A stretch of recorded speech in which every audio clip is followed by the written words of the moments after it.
Hello friends, good afternoon and welcome to EduSat Live Lectures. Dear friends, today we are going to talk about political thought of Edmund Burke. To discuss this topic, we have with us our subject expert Dr. Satish Kumar Jha. Dr. Jha is Associate Professor in Department of Political Science in Aryabhatta College, University of Delhi. Dr. Jha has 25 years of teaching experience and his area of expertise lies in Indian political thought and political theory. Without further ado, I would like to welcome sir to our studios and request him to start the lecture. Welcome, sir. Thank you. Good afternoon. Today's lecture we are going to have on the political thought of Edmund Burke. A conservative political thinker, a Britisher, whose impact can be seen even today in terms of the large number of issues which he addressed through his writings, through his speeches, many pamphlets which he got published, and in number of ways we can find that Burke is still one thinker who is often remembered when we talk of a critique of reason or importance of tradition in politics and so on and so forth. In fact, Burke is known as a conservative political thinker. He was born in 1729 and he died in 1797, and he had a very interesting political and intellectual journey. He had a modest beginning in terms of his educational qualification and so on and so forth, but he excelled in the actual art of politics and action which we normally associate with political behavior. For example, he became the member of parliament, British parliament, and due to his eloquence, due to his speeches, the kind of contributions he made through his intervention in debate, Burke became an immortal figure in the parliamentary history of Britain, and not only Britain but world over, because of the number of ideas which he promoted, number of ideas on which he reflected in those proceedings of the parliament, in fact became part of a textbook study on many themes, including the issue of representation, issue of tradition, issue of administrative reforms, issue of economic reforms, and so on and so forth. So therefore, Burke's journey, even if it was modest, because his initial study was in Dublin, because he was from Irish origin, but later on we find that he joined a law institute, law college, Middle Temple, London, which he abandoned midway. He couldn't complete, and he had throughout a reservation on lawyers and their capability, particularly in terms of their active role after the French Revolution in the reconstruction of the French polity and society. So all these things may be associated with his initial exposure to this this legal studies and so on and so forth, but nonetheless we find that as a philosopher or his philosophical and theoretical writings may not be as systematic as some other thinkers whom we study in Western political thought, but nonetheless because of his commonsensical understanding, because of his analytical ability, his persuasiveness of his argument, Burke remains unparalleled so far as conservative political thought is concerned. So much so that many people, many scholars believe that what Locke is to liberalism, Burke is to conservatism. Basically, conservatism as a school of thought started crystallizing with Burke. Rather, in fact, this conservatism as a school of thought perhaps owes its origin to the ideas of Burke. So Edmund Burke as a conservative political thinker has been looked at by different scholars in different ways.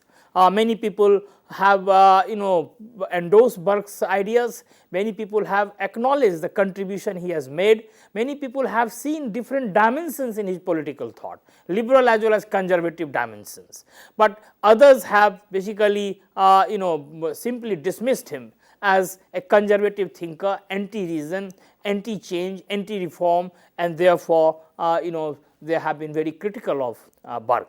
For example, Isaiah Berlin, while talking of Burke, has dubbed him as ultra conservative, whereas Cruz O'Brien in fact observed that Burke was liberal and a pluralist opponent of French Revolution.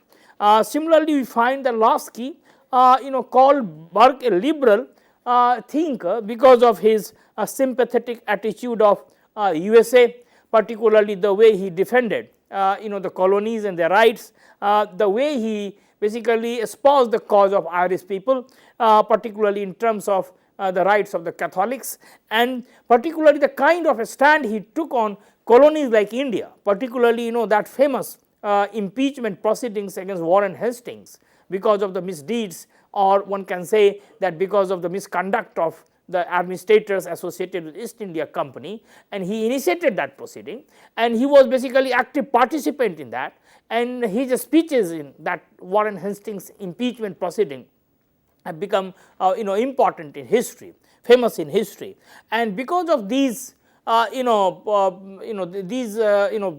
because of these actions, because of these speeches, Lasky has called him a liberal because he supported such important causes in a British system, particularly in terms of their imperialist discourse, the British imperialist discourse. So, therefore, this is Lasky's observation. Whereas, many other scholars believe that Burke was a progressive conservative because he supported political and economic progress within the framework of British established institutional practices and traditions. So, he was a progressive conservative, progressive in the sense that he was not thoroughly against reform and change. He wanted reforms, but he wanted reforms within the broad institutional matrix of the society. He wanted reforms and change within the broad framework of tradition and culture, and therefore, he wanted to accommodate reform and change within the cultural milieu of the society, the cultural milieu of the people, and therefore, many scholars believe that he was a progressive conservative, unlike many others who simply want to conserve the traditional values and basically resist any idea of change. Now, but that doesn't stop there. There have been critiques of Burke who believe that because of his strident position, because of his ruthless criticism of French Revolution and the impact which it left on the entire intellectual climate of Europe, he basically has been called by someone like Kramnik as a grave digger of enlightenment, because some of the values associated with enlightenment were totally alien to his political thought. Rather, he was a bitter critique of those values, whether it was liberty, whether equality, or any other value which you can associate, science, progress, reason. All these things were anathema to his political thought, and therefore, he called him a grave digger of enlightenment and its values. Now, there is some difficulty in classifying Burke's ideas or classifying Burke's political thought, and this problem emanates from two principles, or one can say this emanates from two bases. One is that there are liberal and conservative elements in Burke's political thought. He supported American Revolution on certain matters, but at the same time basically fiercely opposed the French Revolution and its legacy. So, therefore, there are conflicting ideas in Burke so far as these two historic revolutions of modern times are concerned. The second thing is that bulk of his writings writings were situational, not well formulated political theory texts. They were situational, they were occasioned by the events in politics. In fact, the reflections were largely on account of the fact that he had to basically take position vis-a-vis certain issues in politics, whether in parliament or outside, and therefore, those writings are in that nature, and one cannot expect them to be as coherent and systematic as normally one expects a political theory text to be to be like that. So, therefore, that is another reason for this problem in classifying Burke's political thought. Now, if we come to some of his writings, which basically mostly in form of speeches, collection of speeches, pamphlets, but nonetheless there are some important writings which he produced, and the most important writing of course emerged in context of his reaction to French Revolution, that was published in 1790, particularly the reflections on the French reflections on revolution in France. It was published in 1790. Now, most important writing of course therefore is associated with his reaction to the French Revolution, but nonetheless there are other writings also which predate this one, that is reflections on the revolution in France. For example, in fact he is writing like thoughts on the cause of present discontent of 1770, then the writing like vindication of natural society published in 1756, where he basically contended that the civilization was built gradually, it is not an act of one stroke, and therefore in fact one should be slightly cautious about passing judgment on revolutionary changes or any abrupt break in tradition or any abrupt break in societal process. So, therefore, this vindication of natural society 1756 is a very interesting tract so far as Burke's ideas are concerned. Similarly, this philosophical sublime and beautiful, which is considered a theoretical work so far as Burke's ideas and writings are concerned, published in 1757. Now, this writing many scholars believe that was inspired by the writings of Locke, Montesquieu, with whom of course with Locke he did not share much, but with Montesquieu of course he shared few things which will come back later in course of our discussion. Now, it was this writing which was even praised by Kant, the great German idealist thinker. Now, another piece one can say is Annual Register, which was published in 1789. In fact, he established rather this this entire publication of this register. In fact, many scholars believe that it is one of the best sources to understand or to study the period in which Burke was writing or Burke was engaging with politics. Now, similarly, an appeal from the new to the old Whigs, that is 1791, that is somewhat toward the fag end of his career. So, therefore, we find that whole host of writings coming in name of Burke. Of course, so far as the systematic theoretical writings are concerned, one only refers to a vindication, only refers to this philosophical sublime and beautiful published in 1757, and so far the political ideas are concerned, the most important writing which is basically remembered and associated with Burke is Reflections on the Revolution in France, that was published in 1790.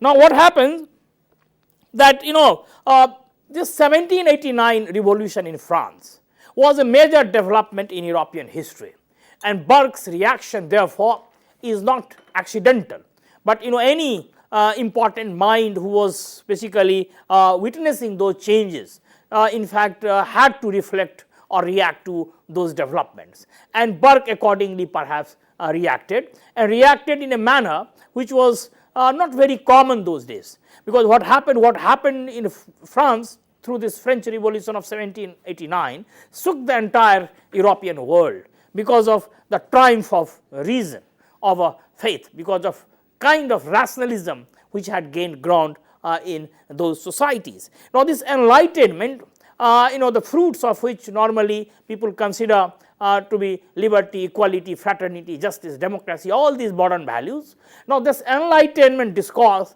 this French Revolution symbolized the high point of this enlightenment. Now, what happened that as the address goes, that whenever there is a political crisis or whenever there is a social crisis or whenever there is a crisis in society, political theorization flourishes. Many scholars even establish a correlation between societal crisis and political theorization, and therefore they believe that whenever a crisis has taken place in the world history, you find that lot of theoretical outpourings have happened. And when this debate on crisis of political theory started in 20th century, this debate was largely on account of this fact that there were important crises in 20th century as well. The two world wars, the rise of fascism, rise of Nazism, and then the political theorists started debating that why there was not a corresponding flowering of political theorization in 20th century as you witnessed in 19th or 18th century. So, people normally scholars associate crisis with political theorization. Now, and therefore, what we find that around this French Revolution of 1789, you have had really excellent reflections on the French Revolution. For example, someone like Kant, who believed that the French Revolution was a liberating moment in human history. Now, but someone like Burke, from the very beginning, had important reservation on French Revolution. For example, Burke believed much before the reign of terror, which is associated with the French Revolution of 1789, when those who were in control of power, they unleashed the reign of terror. But much before that, he refused to compare 1789 with 1688.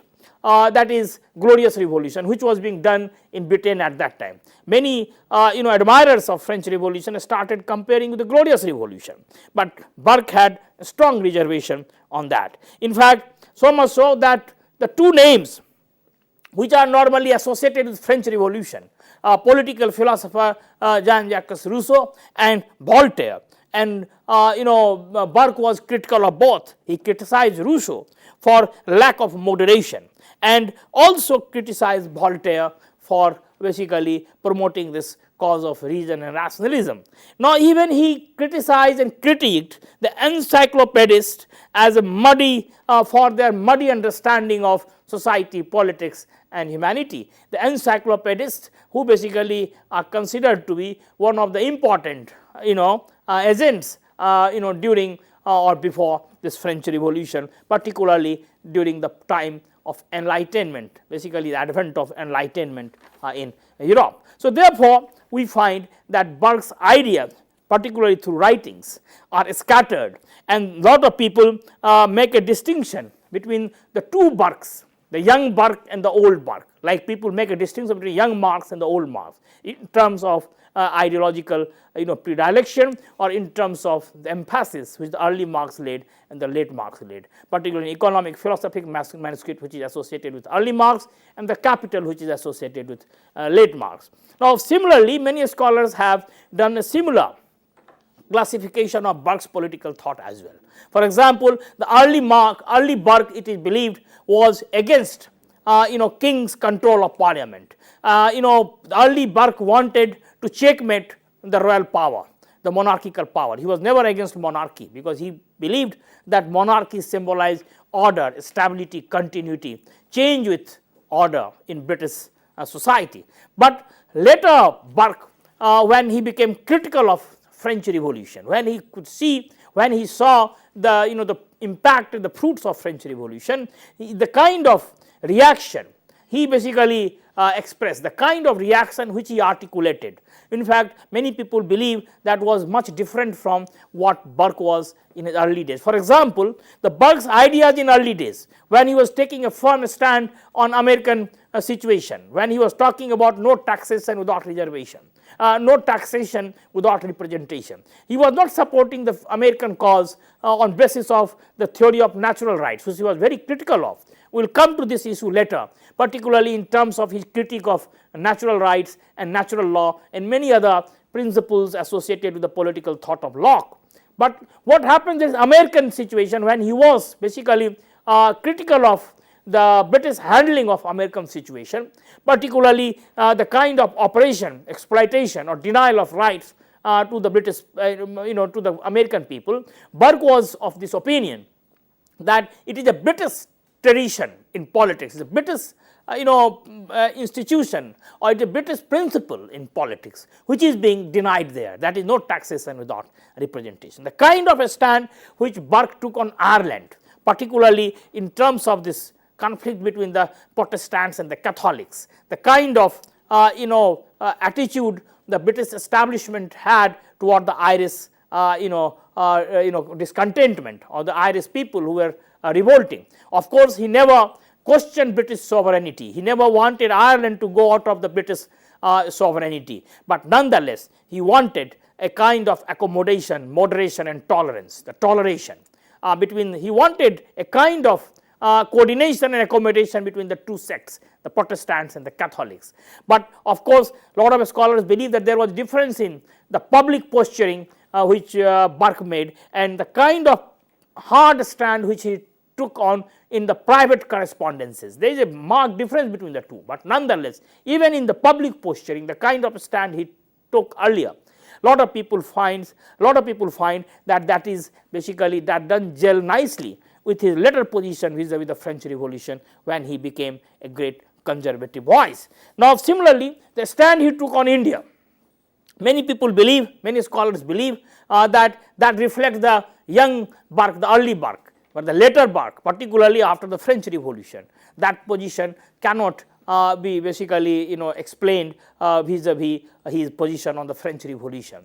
The kind of attitude which he developed towards liberty, equality, these values, in fact, they do not gel nicely.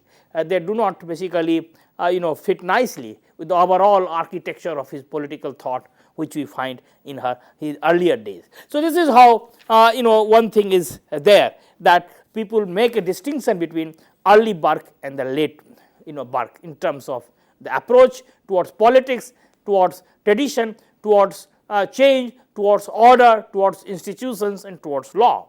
Now, coming to the themes which he picked up particularly and reflected upon, those themes are basically wide ranging, because as a parliamentarian he reflected on number of issues, and therefore, in spite of having not a very very illustrious academic career in terms of in terms of training, in terms of study and so on and so forth, Burke's the mere range of his ideas tells something about the sweep, the intellectual sweep of this person. For example, political party, because he reflected on political party. His famous Bristol speech is remembered for giving the first important discourse on political party in Western democracy. Now, political party, as normally it is believed, that it is a weak link in the British political tradition. In fact, British constitution, which is unwritten, doesn't talk of political parties, and political party has extra constitutional growth in most of the parliamentary systems in the world, and Britain being the mother of the constitution so far as this parliamentary system is concerned. So, party does have a very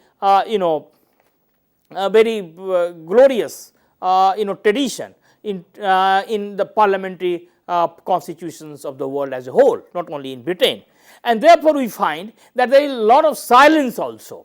Like we have a number of British political thinkers, but we do not find that they have ever reflected as eloquently on political party as perhaps they have reflected on other issues.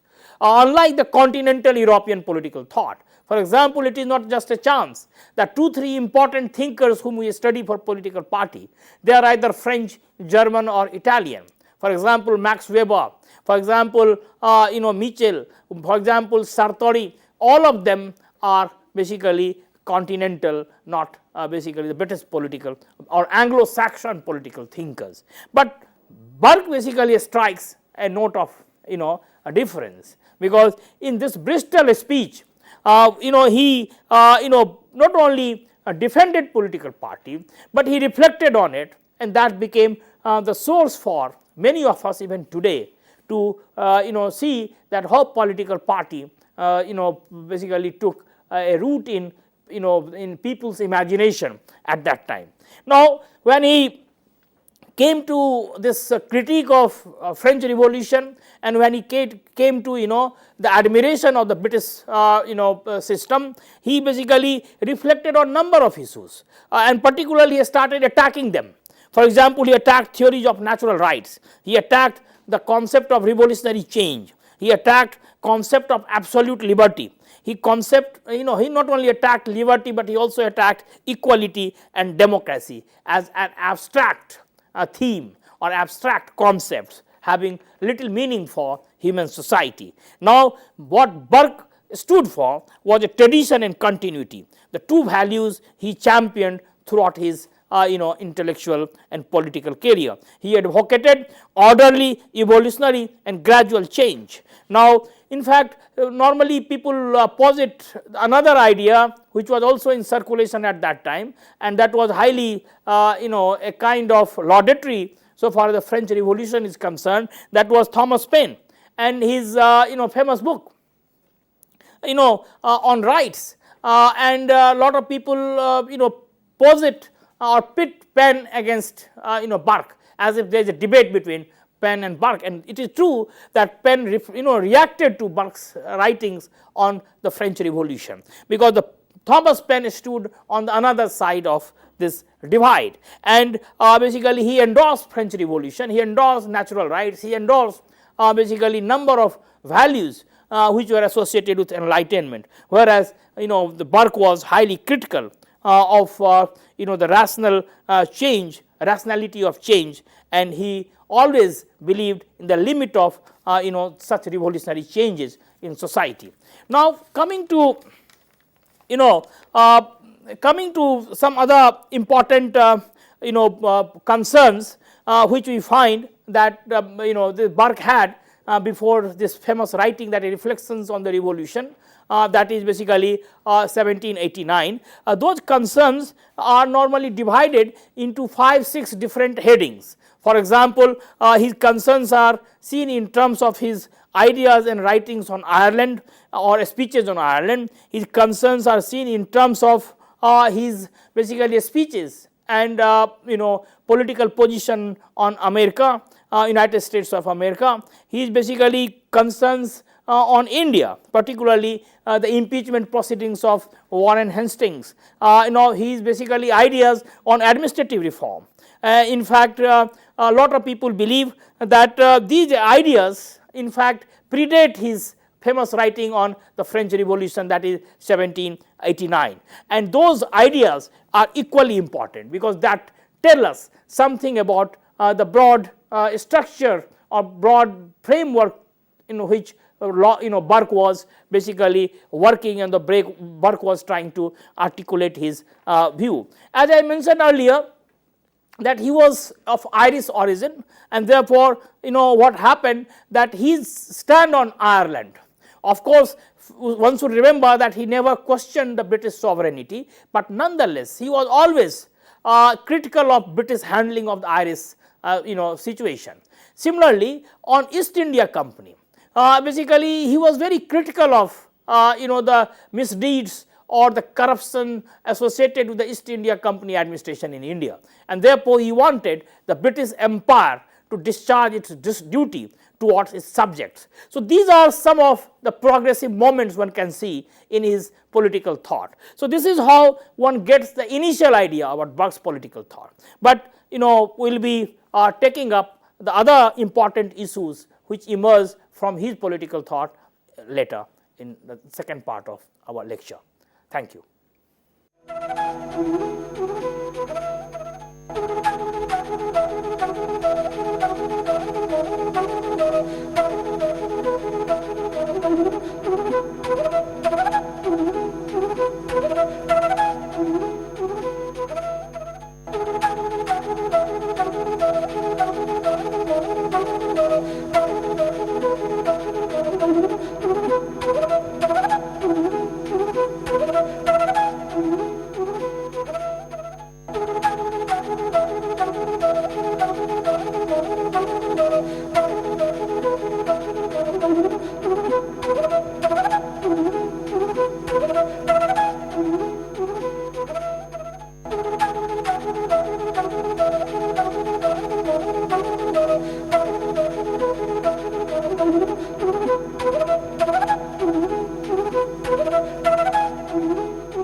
Okay. Now, in the first part, what we are discussing was Burke's political thought, and some of the ideas which he touched upon in his early writings, as well as the kind of concerns which we find in Burke's political ideas, basically in the initial phase of his intellectual journey. But that does not mean that those concerns he abandoned later, rather he stuck to those concerns, but some new ideas of course shipped into his political thought, and some modifications we can also see in terms of his critique of French Revolution and the way he started demolishing natural rights, natural law, and many other Enlightenment values. Now, what happens, what we find that in Burke's political ideas, there are few important issues which should be remembered. The first, that before this French Revolution, or before his important writing, that reflections on the revolution in France, there were 5-6 important concerns which he basically addressed, and one important concern was basically restraining the royal authority in Britain. For example, in the right tradition of Whiggism, he critiqued arbitrary monarchical power in the British system, and therefore he basically wanted a limited government. He wanted the authority of monarchy to be limited. Of course, he never wanted monarchy, the institution of monarchy, to be abolished. But at the same time, one should also remember that he always gave importance to monarchy. He never, he always emphasized the principle of continuity, and obedience, continuity for political obligation, continuity for obedience and reverence. What is required is basically continuity in terms of tradition and culture. Now, therefore, what we find that the initial writings also reflect his ideas about the monarchy and the British system. Then, as I mentioned, this Ireland, the case of Ireland being Irish, it was a very delicate position for him. Because he was a member of parliament, he did not want to basically give this impression that he had a biased opinion so far as this Irish question was concerned, but he was critical of British handling of Irish situation. The East India Company, particularly the kind of functioning which was going on and the kind of position he took on the functioning of East India Company, is highly acclaimed by scholars as symptomatic of or symbolic of basically the liberal contents in Burke's political thought. In fact, Lasky, someone like Lasky, believes that it was the most noble moment in his career, because what he did, that he basically critiqued the whole approach of a new thinking on India. Basically, as we know that in India a debate was going on, the Anglicists and the Orientalists debate around that time. Because those who wanted to transform colonies like India in the image of Europe, particularly the civilizing mission, and therefore they thought that these traditions, these cultures were a drag on human history, and therefore there was no space, no scope for their preservation. But someone like Burke basically critiqued this position and believed that these civilizations were older, these cultures were even older than Britain, and therefore instead of simply destroying them, there was a need to preserve them. Now, this debate had basically echo in the Indian situation also. For example, many of us are aware that how this entire reforms of education which took place in 1835 associated with Macaulay, and the kind of the resistance which was being posed by people like William Jones and other. The Orientalist and Anglicist debate, basically many people believe that Burke's the kind of argument which Burke was putting forth in the British Parliament, particularly on East India Company and its functioning, particularly the approach of East India Company and its functionaries, in fact that inspired or basically influenced this entire debate in India. So much so that even Henry Mann, when he critiqued Austin's theory of sovereignty, this positivist monastic theory of sovereignty, he made use of Burke's ideas of natural society, the traditional society, that how this command of the sovereign has a limitation, and that limitation comes from culture, tradition, and so on and so forth. So, therefore, we find that this Burke's another important contribution or important moment in his political thought was his engagement with the Indian situation and Indian particularly Indian colonies, a colony like India, where the British Empire was subjected to rigorous criticism by him.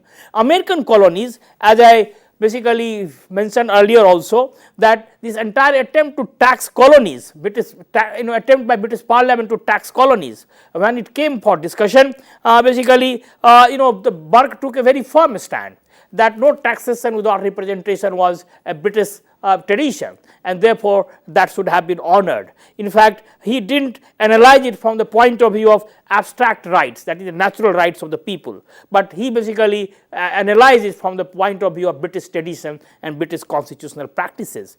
Now, so these are some of the important issues we find that crystallizing through Burke's earlier ideas. But the most important turning point in his political thought is, of course, the French Revolution. Now, as I mentioned, that many people believe that this French Revolution also marks a break in his political journey, or the journey of his political or intellectual thought, because early Burke appears to be more progressive than the later Burke, or early Burke does not appear to be basically a textbook example of conservatism as perhaps the later Burke, but nonetheless we find that Burke is still remembered for his book on French Revolution, and that is why I mentioned that many scholars believe that there was a debate between Thomas Paine and Edmund Burke, because Paine endorsed French Revolution and French endorsed natural rights. Paine endorsed all values associated with enlightenment, whereas Burke subjected them to rigorous criticism, because Burke wanted change with continuity. Burke did not oppose change, but he did not want change to be in such a change to be brought about in such a manner that there is a radical break with the past. There is a complete rupture, disjunction with tradition and culture. Therefore, basically this famous statement which he made in his book Reflections on Revolution in France, that a state without the means of social change is without the means of its conservation.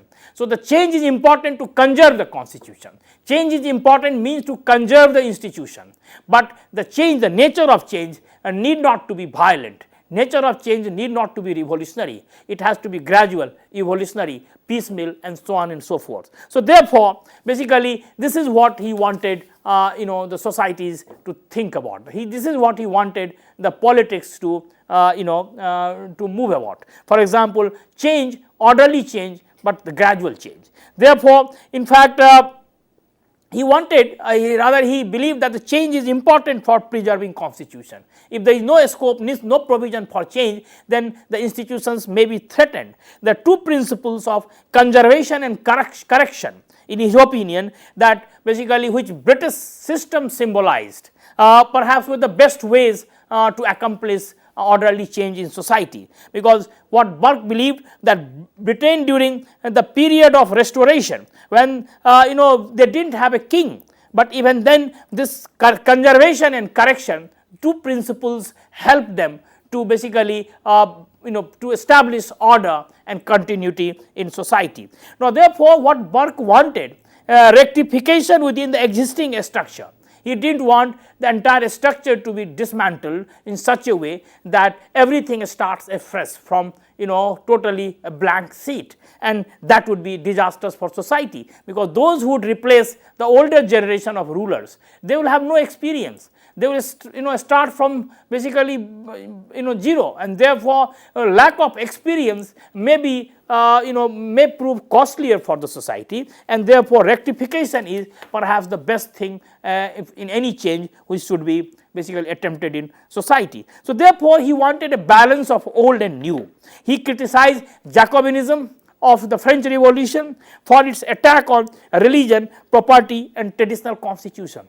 Now, the critique of French Revolution was so thorough that he believed that 3-4 important institutions which are important for people, all these 4 institutions were subjected to basically not only subjected to criticism, but they were attacked mercilessly, and therefore the French Revolution created a long precedence for people and for history. Those institutions are religion, property, and traditional constitution or the traditional values. We will come to this issue, that is religion and property, later. Now, what happens that while writing this book, Reflections on the Revolution in France, the constituency or the audience to which Burke was basically concerned with was aristocracy and upper middle class, basically which was upholder of order and stability in Britain, because Burke was apprehensive that the impact of French Revolution might spread in different parts of Europe, including Britain, and that might prove to be disastrous from the point of view of a stable political system which Britain had at that time.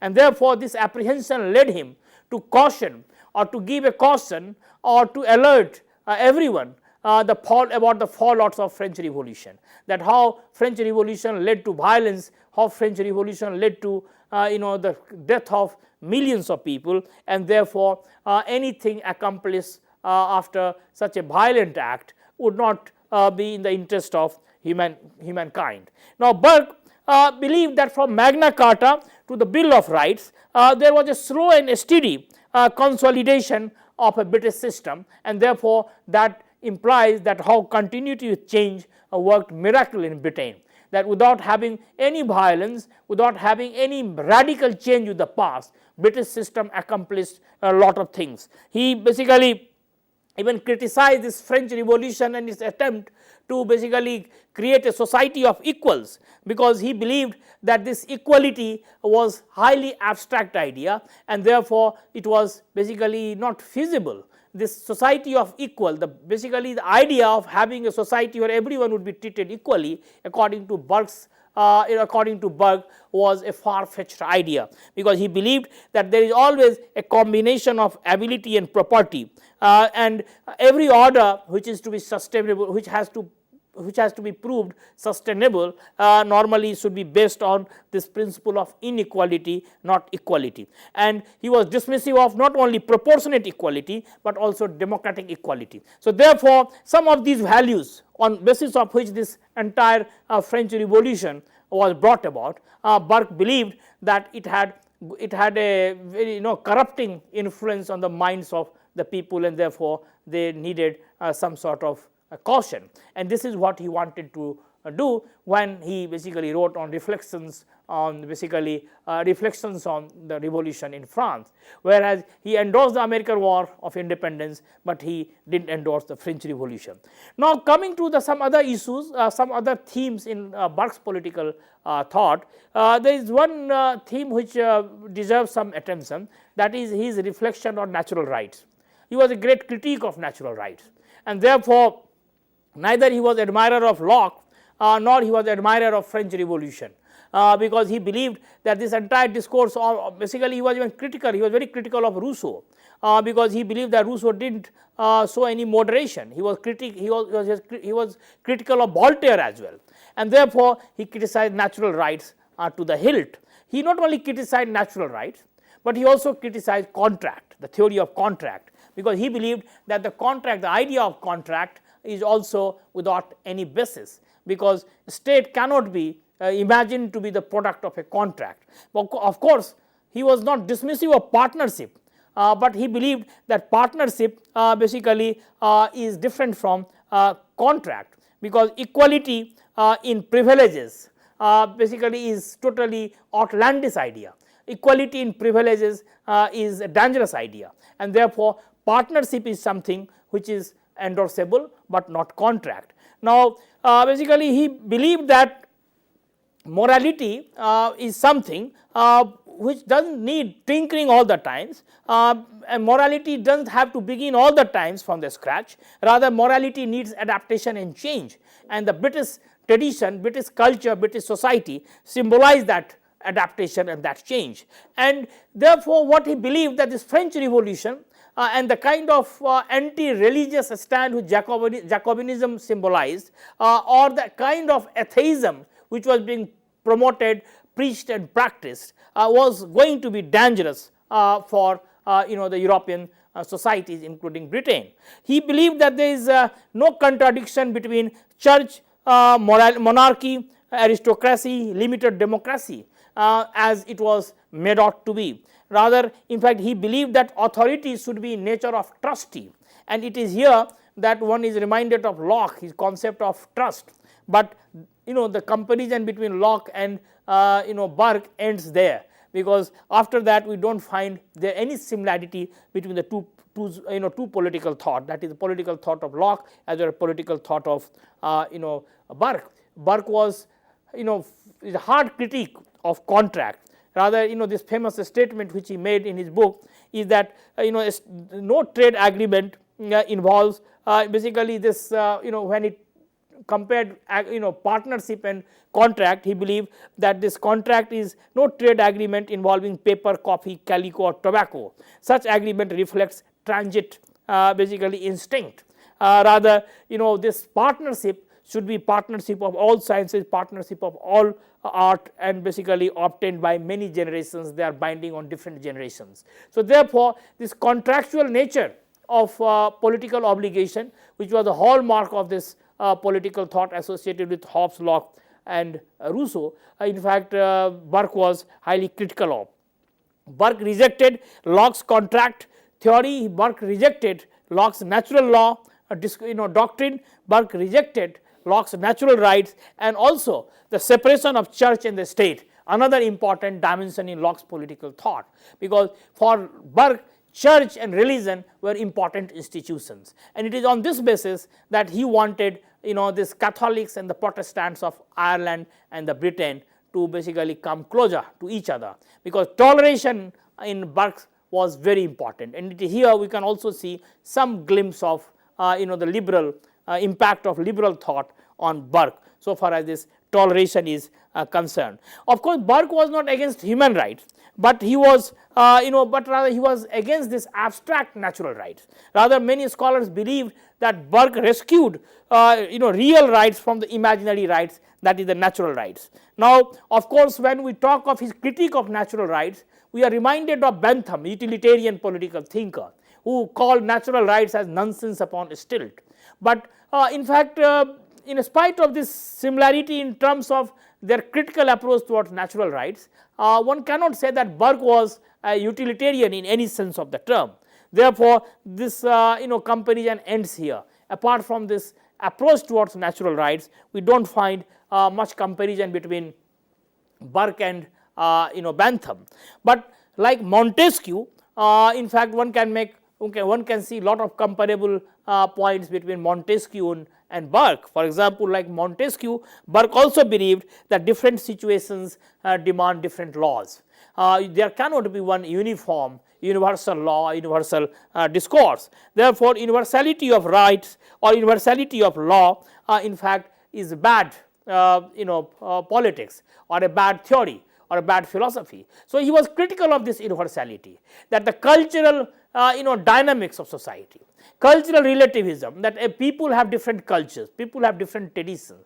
There are variations on account of number of factors, geography, history, and so on and so forth, and they have to be honored and respected. And it is here that he basically subscribed to this Montesquieuan doctrine that different societies demand different laws. And therefore, here one is a little bit reminded of Aristotelian golden mean, that is basically the combination of different polarities or different extremes. So, therefore, one find that lot of similarity here coming between Montesquieu and Burke so far as the diversity of laws, diversity of traditions, diversity of constitutions, diversity of institutions is concerned.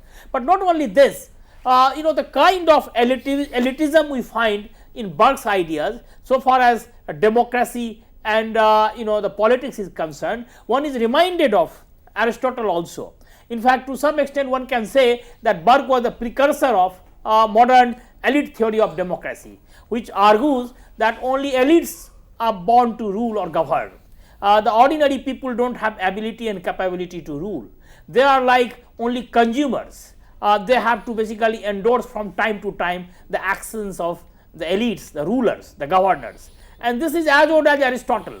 For example, when Aristotle talked of democracy, he also talked of democracy in the same fashion, that the ordinary people, the masses, have only to endorse the action of the rulers who would be basically imbibed with wisdom, and therefore the ordinary people cannot display that wisdom, and therefore the only elites have the capability and ability to rule. And so was the argument of Burke, because he believed that aristocracy in society is the only able and capable basically class which can rule. And that is why when he criticized French Revolution, he also believed that the new class which had replaced the old class in France, that is the class of lawyers, professionals, philosophers, intelligentsia, and so on and so forth, were basically devoid of experience, and therefore without experience no administration, no governance, no politics can function or survive.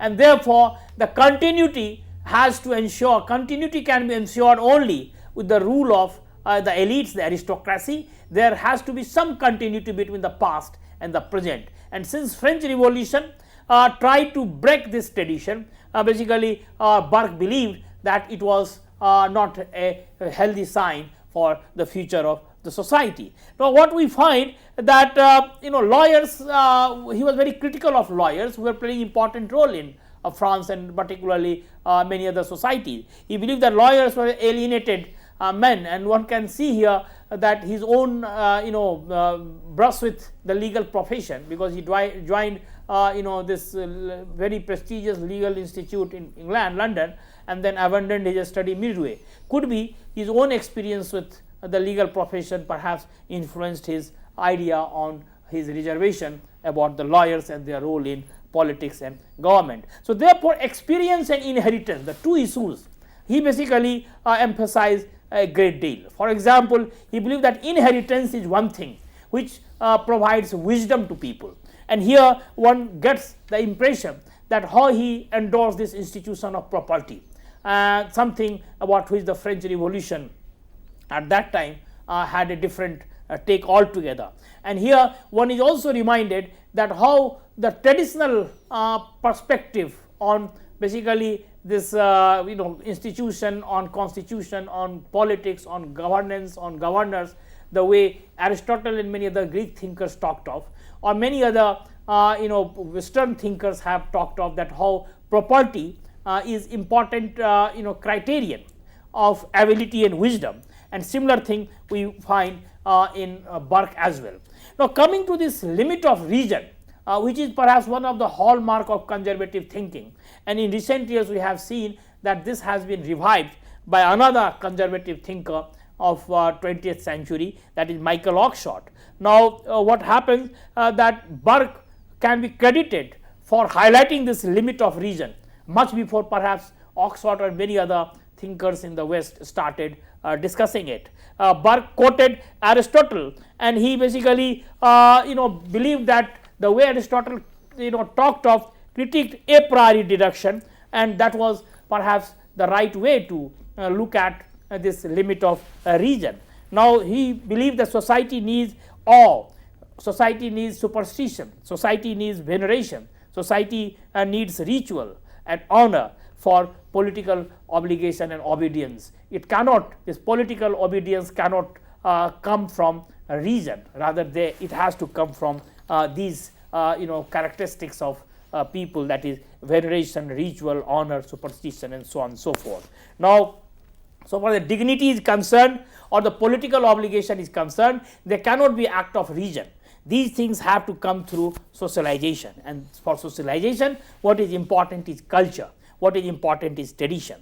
On question of citizenship and democracy, we find some interesting ideas in Burke, particularly on question of representation, political representation, which is one of the most important theme in any democratic discourse. And even today, when number of new ideas have emerged on the question of representation, people still remember Burke and his famous discourse on representation, whether it was a Bristol speech or for that matter his speeches in the British Parliament. For example, this entire discourse on the virtual representation, that the representation does not have to be actual representation, representing each and every identity group in society. Representation does not mean representing the wishes and will of all constituents, rather a virtual representation which involves basically symbolic representation between the different strata of society can ensure a proper basically perspective on representation. So is the case with another issue on the issue of political representation in democratic discourse, that is the kind of debate normally we find on the trustee versus delegate debate in political representation, that whether political representative is the delegate of the people or the trustee of the people. Delegate means that whether they are bound by the wishes of the people and from time to time they have to consult their constituents before taking a stand on any political issue, or they are a delegate or they are a trustee. They are basically, they reflect the trust of the people reposed in them, and once elected they are free to take a stand according to their will, their volition and their wisdom. So therefore, after election the representatives are totally autonomous from their constituents, and as a trustee they are free to take a stand on important issues. So this trustee and delegate debate, which is basically taking place today on the question of political representation, was articulated by Burke in a very powerful way when he looked at representation as acts of trustee, when he believed that a representative does represent only one constituency, but once elected he represents the mind of the nation, he speaks the mind of the nation, entire people who are associated with a particular nation or particular territory. So therefore we find this important debate coming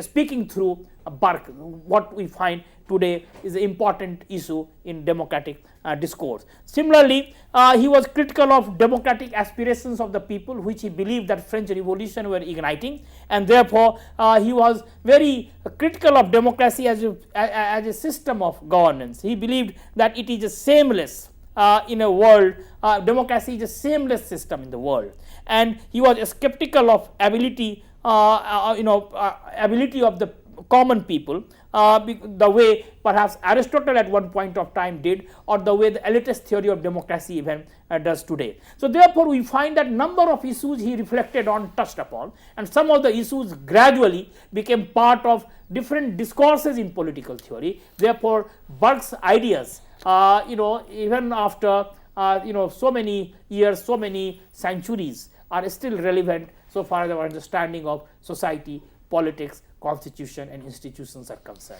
On that note, I would like to thank sir for this very enlightening lecture, and I hope that you, my dear friends, have come to understand what Edmund Burke stood for in terms of his ideas. And on that note, I would like to thank you, my dear friends, for watching our show. Stay tuned and keep watching. Thank you.